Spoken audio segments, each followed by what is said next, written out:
And then from here, we would actually visit, say, the toes of the left foot.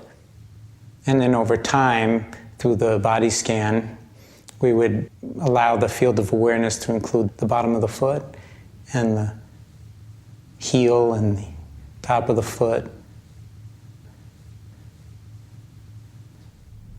As you bring your awareness into the region of the lower legs, the shins and the calves, and attending to and experiencing whatever sensations are here in this region of the body, both at the level of your skin and also deep, right down into the bones, so that we're actually cultivating familiarity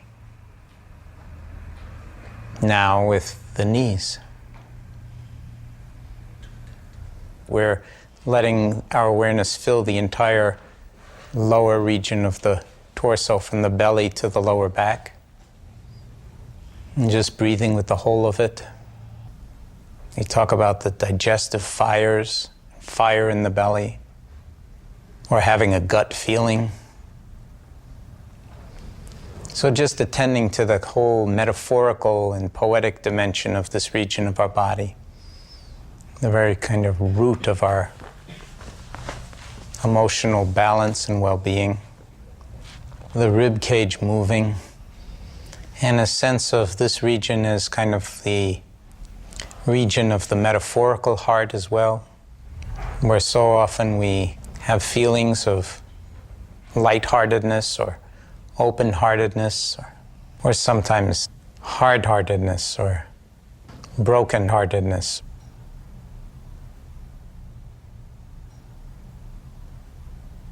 And the throat is an interesting place to reside for a moment or two. In part because it's what allows us to give voice to the heart, to the soul of who we are,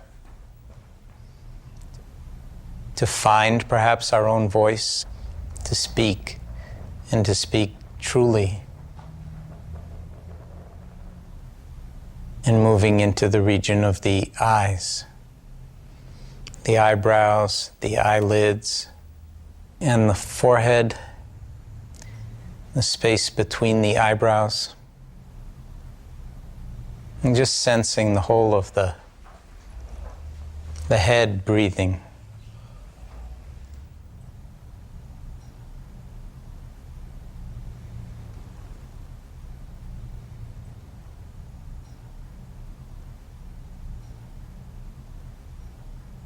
Like I find at work, if there's a stressful moment, I'll feel like, and I didn't realize this before I started doing the mindfulness program, a band around my gut, like around my stomach.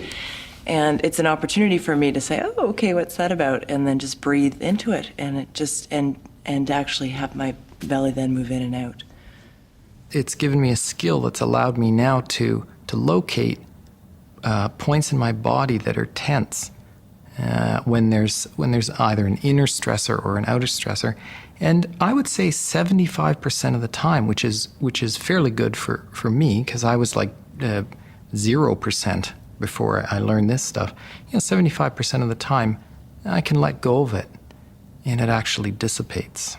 So that's a good feeling if you're in front of. I'm a teacher, so if you're in front of a room full of people, and you all of a sudden become aware that every muscle in your upper back is tensed, and that distraction can really can inhibit your performance. So it's proved helpful.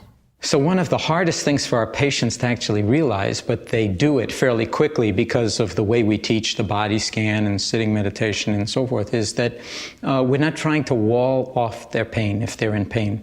We're actually laying out the welcome mat for it, the red carpet, and saying, listen, if it's going to come up, whether it's a headache or pain in the lower back or in the neck or on movement or whatever, let's simply let it be here. Put the welcome mat out for it and learn how to, let's say, breathe with it, okay? That doesn't necessarily mean the pain will go away. In fact, sometimes the pain will get more intense in the sense of the sensations.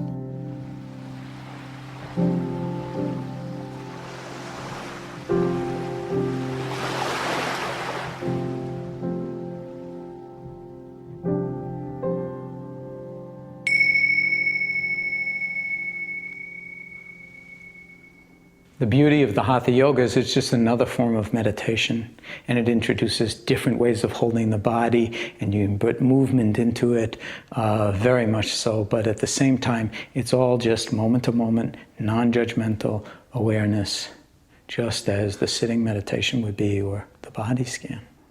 What you do is not as important as your sincerity of effort. And so as I say, move my arm like this, and I'm not moving it in any particular way, I'm just moving my arm, but I'm moving it with awareness. And I feel almost as if I'm caressing the air, or the air, as if it were water, is streaming through my fingers and around the whole of my arm. Now when you're ready, let's bend the knees so that the feet are flat on the floor. Let's raise the arms slowly back up over the head so that they're on the floor beyond the head. On an out-breath, slowly moving the arms towards the knees as you sit up as far as you can.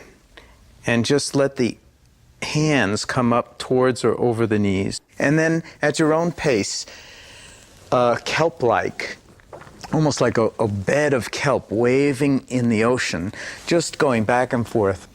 And indeed, the body just loves to be worked with in this way, and it responds. And let the waves of the breath help with the carrying, with the flowing. So you're sitting up on the out-breaths, and then on the in-breaths, arching way back and stretching right through every region from the pelvis right up through the fingertips. And breathing, letting the breath move deeply in and out as you do this.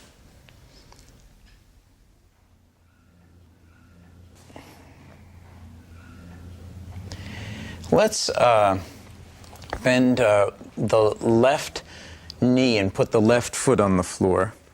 And then take the right foot and cross it over the left leg right above the knee. So it's like crossing your leg at the ankle. Only reaching whatever your limit is, not yanking or pulling or forcing. And then when you're ready, stop the rocking and see if you can raise your forehead up towards the right lower leg. And then you can begin rocking again in this position.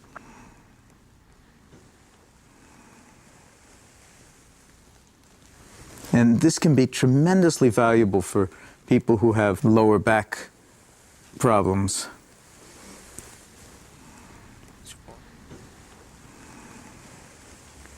Just breathing with the sensations that arise moment by moment.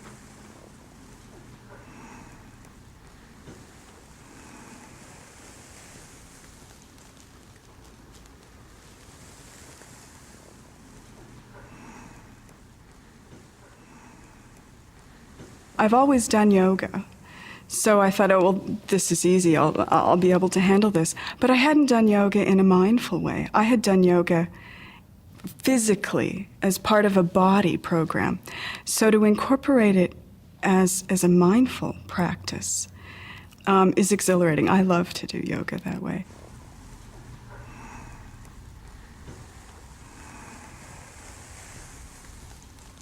I was diagnosed with multiple sclerosis 15 years ago.